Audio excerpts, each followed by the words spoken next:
আসসালামু আলাইকুম গাইস। এখন আমি আপনাদেরকে দেখাবো একটা ক্রাশের সমাধান করে। তো দেখতে পাচ্ছেন এটা হচ্ছে একটা অ্যাপ। আমি যদি NU লিখে সার্চ দিই, আমি এখানের মধ্যে চলে যাব।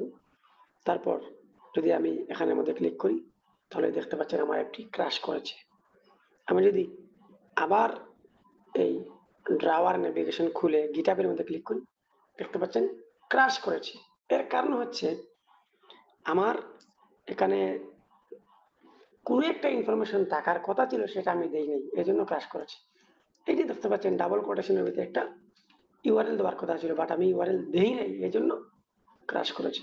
কিন্তু আমি যদি এটাকে এভাবে কমেন্ট করে দিই এবং এটাকে এভাবে কমেন্ট করে দিই, কমেন্ট করে দেওয়ার পর আমি এখান থেকে এটাকে কপি করলাম, কপি করে এখানে একটা দিয়ে দিলাম এবং এখানে একটা দিয়ে দিলাম। তো এখানে আমার প্রথমটি হচ্ছে আওয়ার ওয়েবসাইট এবং দ্বিতীয়টি হচ্ছে গিটহাব। তাহলে আমি এখানে দিয়ে দিলাম যে আওয়ার ওয়েবসাইট, আওয়ার ওয়েবসাইট এবং নিচে দিলাম যে গিটহাব, গিটহাব। তো এখন যদি আমি এটাকে আবার রিলোড দেই, রিলোড দেওয়ার পর এখানে আমি ক্লিক করব, ক্লিক করে আপনাদেরকে দেখাবো যে এটি আর ক্রাশ করবে না। এভাবেই আপনারা আপনাদের ক্রাশ দূর করতে পারবেন। তো আমার অ্যাপটি আবার আনইনস্টল হয়ে ইনস্টল হবে। দেখতে পাচ্ছেন আনইনস্টল হয়ে ইনস্টল হচ্ছে। তো এখন আমি আবার ড্রাওয়ার নেভিগেশনে ক্লিক করলাম, আমি এখন গিটহাবের মধ্যে ক্লিক করলাম, দেখতে পাচ্ছেন গিটহাব চলে আসছে।